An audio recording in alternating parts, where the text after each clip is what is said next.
Hi, so my name is Dr. Jonathan Woolley. I am an environmental anthropologist and a member of the Order of Bards, Ovates and Druids. I've been a member of the Order for about 11 years, and in that time I have also done a number of different academic research projects and pieces of ethnographic research on the nature of the relationship that Druids have with the landscape.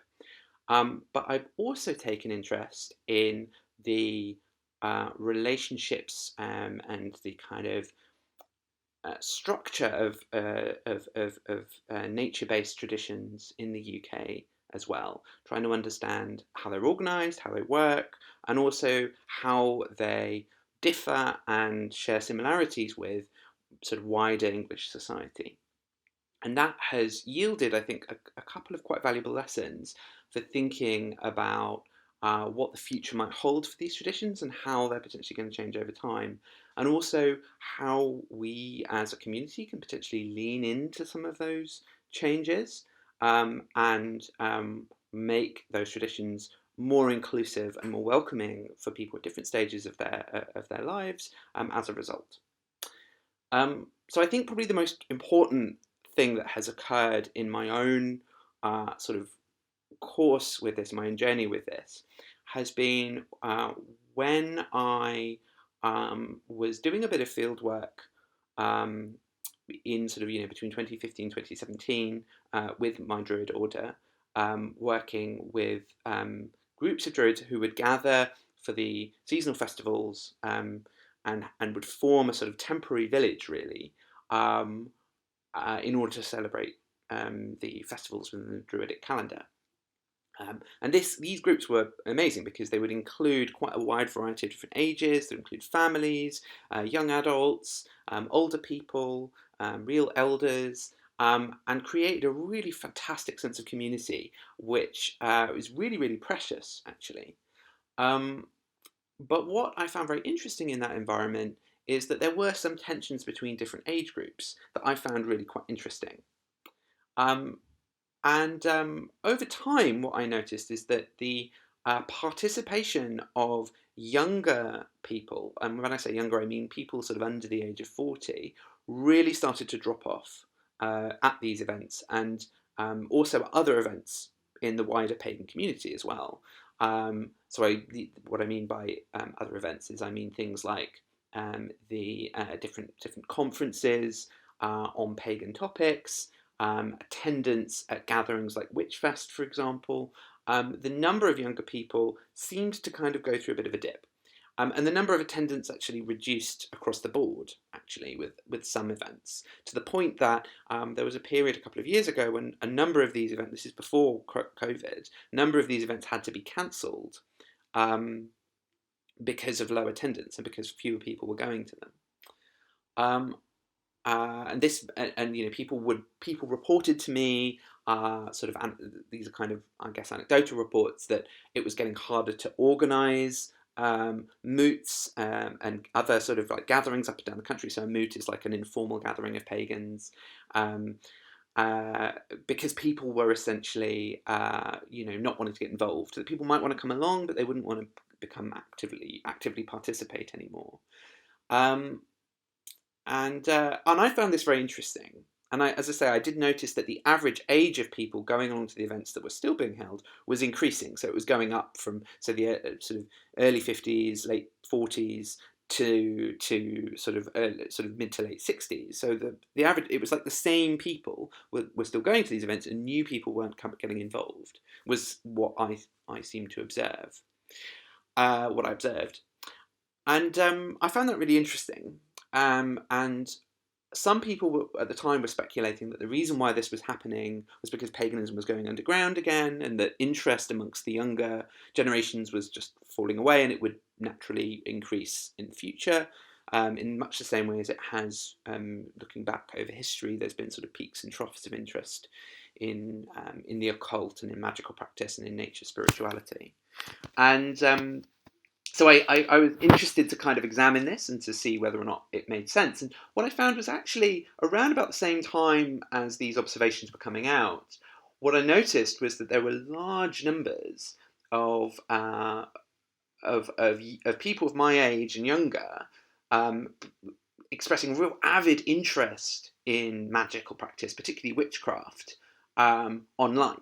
So hashtags like witches of Instagram or spirituality, memes associated with astrology or sharing information about crystals, talking about the uses of herbs, the development of something called the witch aesthetic on social media was entirely or almost entirely driven by millennials, people of my age, and was extremely popular with huge numbers of particularly young women and queer people really, really tuning in and getting involved with this form of spiritual practice, and really hungry for precisely the sort of knowledge and lore and wisdom that organisations like OBOD, like my Druid Order, teach. And indeed, if you, having spoken to the sort of the office, so the bit of OBOD that runs the correspondence course by which we train new members, they were saying people were absolutely still as interested in Druidry as ever. They were signing up for new courses, and even though we don't track the age of participants, what was interesting is that there was no evidence of a decline in membership. So what was interesting is that people were still really interested in in our form of spirituality, but they just weren't going along to certain kinds of group events. They weren't getting involved in the community side of it. And this is, for me, is absolutely fascinating because this is occurring at a time when you can see in wider society the reasons why young people might be looking for sort of radically progressive and environmentalist forms of spirituality. If you look at, Extinction Rebellion, if you look at the children's strike, the kind of environmental ethos that sits at the heart of Druidry and at the heart of witchcraft, and the sort of queering of spirituality and the kind of embracing of the spiritual status of women is more current and more important to young people today than arguably it ever has been before. And so it makes sense that young people would be looking for forms of spirituality that are in keeping with those kind of values, as Druidry and witchcraft undoubtedly are. But what is interesting is that participation isn't translating into community. It's not collective. And I have a couple of observations about why that might be. The first is, and the first is suggested by when you look at how the sort of British pagan community is actually organised, is that if you try and understand it as a social structure, what becomes really apparent is it's not organised like a monastic order, it's not organised like a church, really, or a network of temples. It's organised effectively as a genre of publishing, right? So it's basically a small section of content that's being generated by people who are learned in occult crafts, and people who produce occult objects, and they then effectively sell those objects to a wider audience of people who are interested in those things. And if you're really interested, you might seek initiation, you might go through a kind of a wisdom school type process, such as joining OBOD. But ultimately, the central so the process and the journey that people go through is that they have their own interest in the topic of Druidry or the topic of witchcraft, and so they teach themselves how to do it, or they purchase the services or the books and the objects that they need in order to practice that spirituality. So there's a kind of a market-based core to the way that contemporary paganism works, and that means that contemporary paganism in the UK is very vulnerable to market forces. And when you think about the centrality of books, the centrality of books that people buy online to teach themselves about witchcraft to the whole practice, and for a very long time, bookshops were a real specialist bookshops were a real central feature of the UK pagan scene. What's interesting is that the changes in the publishing industry, in which private independent bookshops have been replaced by Amazon and replaced by the internet, have meant that people, instead of looking to find their spirituality through a means that exposes them to a community of like-minded people who live locally. They're instead accessing their spirituality through the internet and through sort of online sources of information. And the point is that what that has meant is that a lot of those community spaces are effectively starved of a shop window. They don't have an opportunity to easily reach those new, people of my age who are interested. So, but you might ask the question then is, okay, so why is it more older people are going to these events rather than younger people potentially not getting involved? And I think that is partly due to the fact that young people under the age of 40, you see the increasing number of net natives, and you also see people who have very particular needs due to bringing up families or due to having a very busy working life.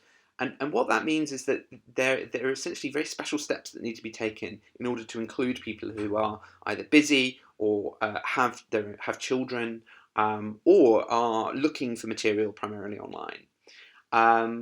And the point is that those sorts of facilities, that sort of material, is not being produced by most contemporary pagan groups.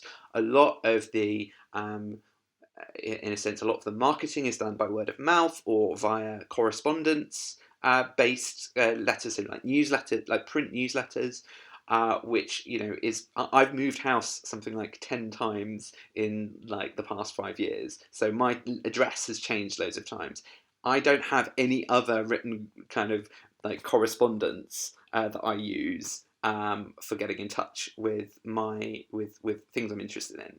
So the fact that many organisations rely still on, like Pagan Federation relies on newsletters, my order relies on newsletters, the people of my age who just don't tend to use those sorts of avenues for communication anymore,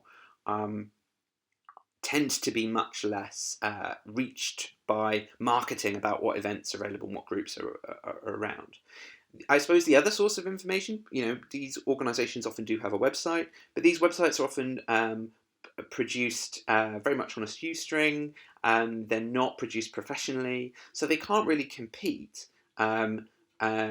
with the kind of advanced, highly sophisticated websites that are produced by other organisations, by other events and so on, which are competing for our time and our attention, which, as I say, is pretty compressed when you consider how busy people who are essentially before retirement age, who have young families in many cases or are building up their careers, they're going to be very time pressed, and they're going to prioritise their attention based on the events and the spaces that they think are really good. So when you're going to make a decision between, do I go along to a big festival with a huge budget that has like a crash facility that gives me everything I need, means that my kid's going to be looked after, and I can also have some fun as well, or do I prioritize my attention? So that's a sort of as a quote unquote mainstream festival.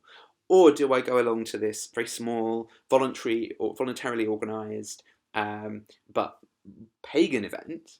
There is effectively the pagan event is being outcompeted by the more mainstream activities in the festival in the marketplace.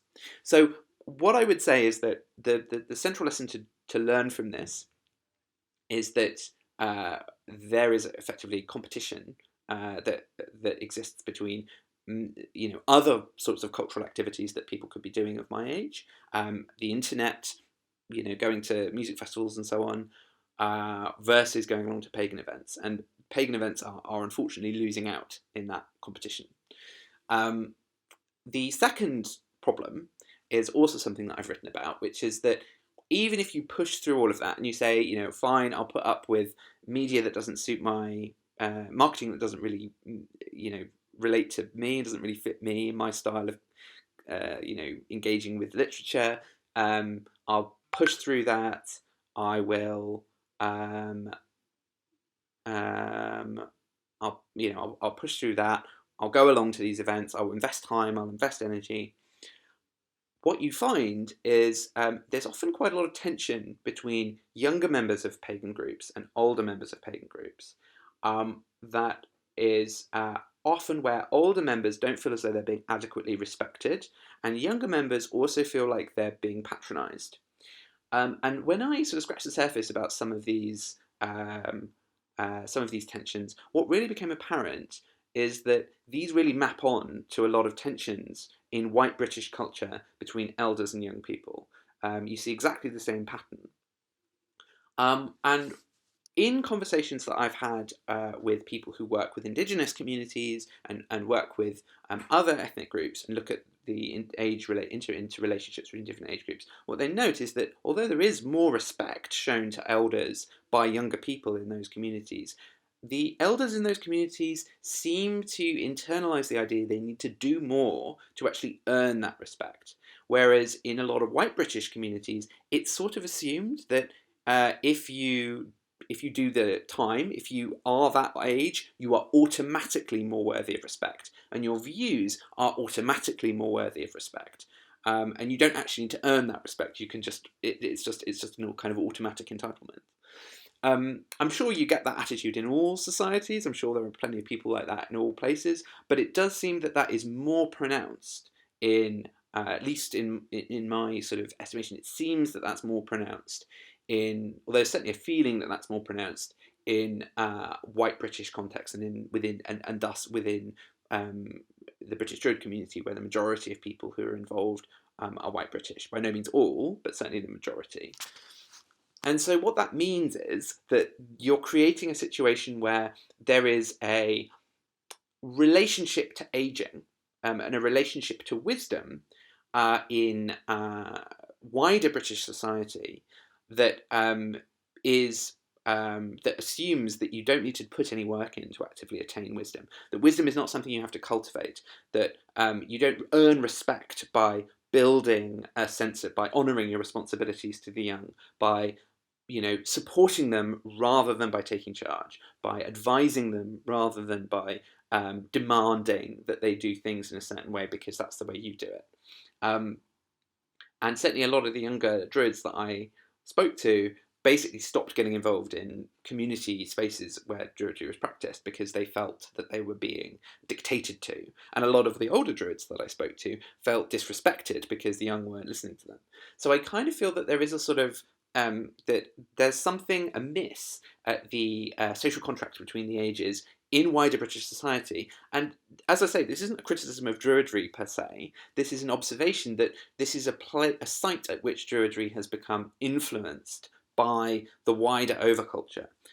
And actually, when you look at Druidry itself, when you look at the practices that we do, and when you look at the examples that we draw on from our past, you can see a very different world, a world in which the social contract between the ages and the different generations is much more equitable. There's not this assumption that you will just automatically become wise if you are old. There is an assumption that actually the reason why the old are wise is simply because it takes a long time to become wise, and you've had more opportunities to cultivate. You've had more opportunities to cultivate that wisdom.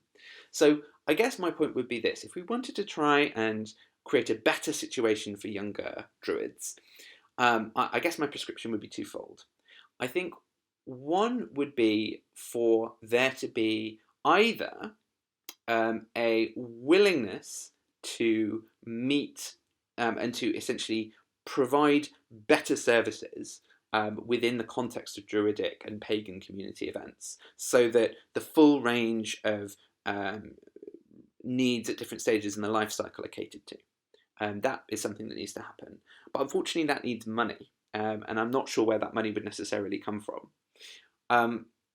But the other prescription I would make is for us to spend more time reevaluating within the Druid community our own understanding about the relationship between age and wisdom, and to learn lessons from the relationship between the ages that exist in other societies.